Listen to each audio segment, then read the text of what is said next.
आपके सामने कक्षा 10 यूपी बोर्ड 2024 चित्रकला का पेपर। इस वीडियो में मैं इस पेपर का सलूशन बताऊंगा। तो देखिए पेपर का हल। ये है आपके सामने पेपर 830 IAS और यहाँ पर है 936 इसका विषय कोड। ये है सामान्य निर्देश। यहाँ देखिए खंड क 20 बहुविकल्पी प्रश्न है। सीधे हम आते हैं आपको लेकर के आलेखन कला निर्देश। स्क्रीनशॉट लेकर पढ़ सकते हैं। सीधे आते हैं आलेखन कला के ऑब्जेक्टिव पर। 4 विकल्प दिए, एक विकल्प सही है। लिखा है कौन सा गर्म रंग है। कौन सा गर्म रंग है? तो लाल गर्म रंग है। लाल क्या है? गर्म रंग है। अगला प्रश्न है लाल गर्म रंग है। और अगला प्रश्न है दूसरा का।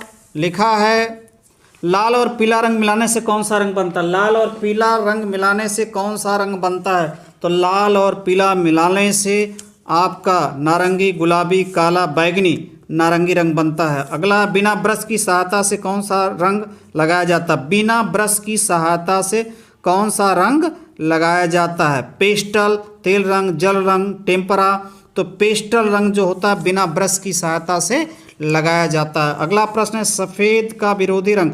सफ़ेद का विरोधी रंग लाल, काला, नीला, हरा। तो काला इसका होता है सही आंसर। क्या सरल रेखा लयात्मक होती है? नहीं, सरल रेखा लयात्मक नहीं होती है।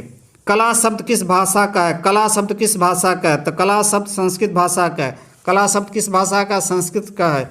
बारीक लाइनें बनाने के लिए किस नंबर के ब्रश का प्रयोग करना चाहिए? बारीक लाइनें बनाने के लिए 0 नंबर के ब्रश का प्रयोग करना चाहिए। 0 नंबर के ब्रश का प्रयोग करना चाहिए। बिना नंबर की पेंसिल से खींची गई रेखा किस नंबर की पेंसिल से खींची गई रेखाएं गहरी होती हैं? भैया 2B पहला ही विकल्प सही है। देखिए 2B H से हल्की होती है, HB से थोड़ा सा गहरी होती है, 3H से एकदम हल्की होती है और 2B से गहरी होती है। यानी 8 के A विकल्प सही है। पारदर्शी रंग कौन सा है? पारदर्शी रंग बार बार आता है। लड़के कहते तेल रंग होता नहीं, वास्तव में पारदर्शी रंग जल रंग होता है। पारदर्शी रंग क्या होता है? जल रंग होता है। अब हम आपको लेकर चलेंगे अगले प्रश्न की तरफ। तो देखिए अगला प्रश्न, ब्रश की सहायता से कौन सा रंग लगाया जाता है? ब्रश की सहायता से कौन सा रंग लगाया जाता है? ब्रश की सहायता से कौन सा रंग लगाया जाता है? जल रंग, तेल रंग, टेम्परा। उपयुक्त सभी रंग। ठीक है। प्राथमिक रंग कितने होते? प्राथमिक रंग 3 होते हैं। प्राथमिक रंग 3 लाल, नीला, पीला। लाल, नीला, पीला। ओस्टवाल रंग चक्र में कितने रंग होते हैं? ओस्टवाल रंग चक्र में 8 रंग होते हैं। 8 विकल्प सही। बी विकल्प सही। निम्नलिखित में कौन सा तटस्थ रंग है? निम्नलिखित में से कौन से तटस्थ रंग है? काला तथा सफ़ेद। सी विकल्प आपका सही। किन दो रंगों के मिश्रण से हरा रंग बनता है? किन 2 रंगों के मिश्रण से हरा रंग बनता है? तो देखिए इसमें 14 का सी पीला और नीला यदि मिलाते हैं, पीला और नीला मिलाते हैं तो हरा रंग बन जाएगा। इंद्रधनुष में कितने रंग होते हैं? 7 रंग होते हैं। आसान प्रश्न है। कौन सा आकार आलेखन कार्य के लिए उपयुक्त नहीं है? जैसे कोण इस प्रकार का बनता है, आयत इस प्रकार का बनता है, त्रिभुज इस प्रकार का बनता है, वृत्त इस प्रकार का बनता है। तो आलेखन इसमें तो बनेगा नहीं, यानी ए है। निम्नलिखित में से द्वितीयक रंग कौन सा है? द्वितीयक रंग लाल, नीला प्राथमिक, पीला अभिप्राथमिक, नारंगी द्वितीयक है। अब हम आपको लेकर चलते हैं अगले पेज पर। तो देखिए अगला पेज आपके सामने। इनमें से प्राथमिक रंग कौन सा? इनमें से प्राथमिक रंग कौन सा है? तो प्राथमिक रंग नीला है। प्राथमिक रंग क्या है? नीला है। अगला है रेखा किसे कहते हैं? 2 बिंदुओं के बीच की दूरी को रेखा कहते हैं। 2 बिंदुओं के बीच की दूरी को रेखा। द्वितीयक रंग कितने होते हैं? द्वितीयक रंग 3 होते हैं। द्वितीयक रंग कितने होते हैं? 3 होते हैं। द्वितीयक रंग कितने होते हैं? 3 होते हैं। अगला प्रश्न। अब देखिए जो आलेखन नहीं किए होंगे प्राविधिक करेंगे। प्राविधिक कला के हम ऑब्जेक्टिव आपको बताना है। समबाहु त्रिभुज का प्रत्येक कोण होता है बराबर होते हैं। सभी तीनों कोण बराबर होते हैं, यानी 45, 30, 60 डिग्री होता है। ठीक।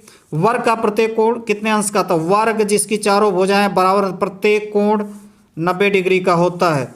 एक समकोण कितने अंश का होता है? एक समकोण 90 डिग्री का होता है। कौन सी पेंसिल से बनी रेखाएं हल्की होती हैं? कौन सी पेंसिल से बनी रेखाएं हल्की होती हैं? तो देखिए इसमें से इससे भी हल्की होगी, इससे भी हल्की होगी, लेकिन सबसे हल्की 2S से होगी। सबसे हल्की किससे होगी? 2S से होगी। अब हम आपको लेकर चलेंगे अगले पेज पर। तो देखिए अगले पेज पर 5वां प्रश्न प्राविधिक कला का। 1 मीटर में कितने सेंटीमीटर? 1 मीटर में कितने सेंटीमीटर? तो 100 सेंटीमीटर होता है। 100 सेंटी इनमें से कौन सा आकार त्रिभुजाकार है? तो आसान प्रश्न है, त्रिभुज तो यही होगा ना। संपूर्ण कोण कितने अंश का होता है? संपूर्ण कोण कितने अंश का होता है? 360 का होता है। याद रखिए संपूर्ण कोण कितने अंश का होता है? 360 डिग्री का। एक समचतुर्भुज की कितनी भुजाएं होती है? एक समचतुर्भुज, चतुर्भुज है तो 4 भुजाएं होगी, 4 भुजाएं होगी। एक आयत का प्रत्येक कोण कितने अंश का होता है? एक आयत का प्रत्येक कोण, आयत इस प्रकार का आयत होता है, प्रत्येक कोण कितने अंश का होता है? 90 डिग्री का होता है। वर्ग की चारों भुजाओं की माप कैसी होती है? वर्ग की चारों भुजाओं की माप कैसी? बड़ी, छोटी, समान भुजाएं, आमने सामने की भुजाएं बराबर। वर्ग है, चारों भुजाएं बराबर, यानी सी विकल्प आपका सही है। वृत्त का आकार कैसा होता है? तो वृत्त आकार आप देख ही सकते हैं, वृत्त इसी प्रकार का होता है। ये विकल्प आपका सही। दो बिंदुओं को मिलाने वाली कितनी रेखाएं खींची जा सकती है? 2 बिंदु हैं, तो जब रेखा खींचेंगे तो कितनी खींचेंगे? केवल एक, यानी ए विकल्प आपका सही है। अब हम आपको लेकर चलेंगे अगले प्रश्न की तरफ। तो देखिए अगला प्रश्न, निम्नलिखित में से कौन सा आकार पंचभुजाकार है? 5 जिसमें भुजाएं हैं, तो 5 भुजाएं देखिए इसी में है। 1 डेसीमीटर में कितने मीटर होते हैं? भैया यहाँ पर थोड़ा प्रश्न गलत है, दशमलव होगा। 1 डेसीमीटर में कितने मीटर? तो 0.1 होता है। इस प्रकार आप चाहे तो बी कर सकते हैं, इस पर आपका नंबर मिल जाएगा। तो सही विकल्प बी ही कर सकते हैं। सबसे गहरी डार्क पेंसिल कौन सी है? सबसे गहरी की बात जब होगी तो 8B होगा, याद रखिएगा 8B सबसे गहरी होगी। समबाहु त्रिभुज का कौन सा? ऐसा त्रिभुज जिसके समबाहु तीनों भुजाएं बराबर, तो तीनों भुजाएं भैया यही है। त्रिभुज तो 2 ही है, तो ये है सही विकल्प आपका है। अगला है किसी त्रिभुज के क्षेत्रफल का सही सूत्र। तो ये तो होगा नहीं, ये नहीं होगा, ये नहीं। 1/2 आधार गुणे ऊंचाई, 1/2 आधार गुणे ऊंचाई। तो सही विकल्प आपका क्या है? ए है। निम्नलिखित आकृतियों में से कौन सा समचतुर्भुज नहीं है? समचतुर्भुज नहीं है, समचतुर्भुज जिसकी चारों भुजाएं बराबर हों, ठीक है। तो देखिए समचतुर्भुज नहीं है।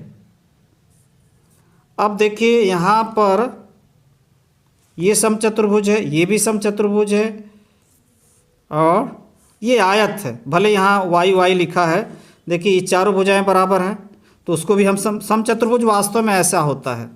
समचतुर्भुज इस प्रकार का, तो चारों भुजाएं बराबर होती हैं। तो निम्नलिखित कौन सा समचतुर्भुज नहीं है, उसको पूछा गया। निम्नलिखित आकृति में कौन सा समचतुर्भुज नहीं है? तो देखिए इसकी चारों भुजाएं बराबर, इसकी भी चारों भुजाएं बराबर, इसकी भी चारों भुजाएं, डी यही नहीं है। ये आयत की प्रकार का, भले y यहाँ लिखा है, थोड़ा सा प्रश्न में कन्फ्यूजन है। और त्रिज्या r वाले वृत्त का व्यास, त्रिज्या r वाले वृत्त का जस्ट इसका डबल होता है, यानी बी विकल्प सही है। यदि एक वृत्त में एक कोण 120 डिग्री का, तो दूसरा कोण कितने? एक त्रिभुज में एक कोण, देखिए एक वृत्त में एक कोण कितने का है? ये कोण 120 का है। तो दूसरा कोण इधर से मापेंगे, हो जाएगा सी, यानी और पूरा कोण 360 होता, तो 120 आप घटाएंगे तो 20 200, यानी सी विकल्प आपका सही है। अब हम आपको लेकर चलेंगे लास्ट की तरफ, जहाँ से शुरू होता है खंड ख। अब यहाँ से तो ऑब्जेक्टिव थे, अब देखिए यहाँ से हो गया खंड क। इसमें से तीन दिया गया, प्राकृतिक दृश्य चित्रण, आलेखन, प्रावधिक। एक ही करना है, 30 नंबर का है। दिए गए ड्राइंग शीट पर 20 × 25 सेमी के आयताकार माप में उषा काले ग्रामीण देश का चित्रण कीजिए। आपके चित्र में झोपड़ियों के पीछे छोटे बड़े पेड़, आकाश में उड़ते पक्षी, पेड़ एकदम हुबहू जो हमने बताया था वही है। सूरज चित्रांकन में जल रंगों या पोस्टर रंगों का प्रयोग कीजिए। नंबर जो आपको वितरित किया गया, सही रचना परिप्रेक्ष्य 10 नंबर, संयोजन 5 नंबर, सुसंगत रंगों का चयन, यानी रंग उसी हिसाब से लगाएंगे जैसा आपको चित्र बनाए हैं, तो ये 30 नंबर आपको मिलेगा। यदि ये नहीं करते हैं तो आलेखन कर सकते हैं। आलेखन में दिया है 20 सेमी व्यास के वृत्त में अल्पना डिजाइन की मौलिक इकाई बनाई जो दशहरा पर्व हेतु हो। और ये देखिए फूल पत्तियों का ट्रेसिंग करना वर्ज, ट्रेसिंग नहीं करना, इस बात का याद रखिए, ट्रेसिंग पेपर होता है। इकाई की मौलिकता 10 नंबर, लयात्मक रेखांकन 5 नंबर, रंगों का चयन 10 नंबर, आकर्षण को सामान्य प्रभाव 5 नंबर। इसी प्रकार से अंक आपको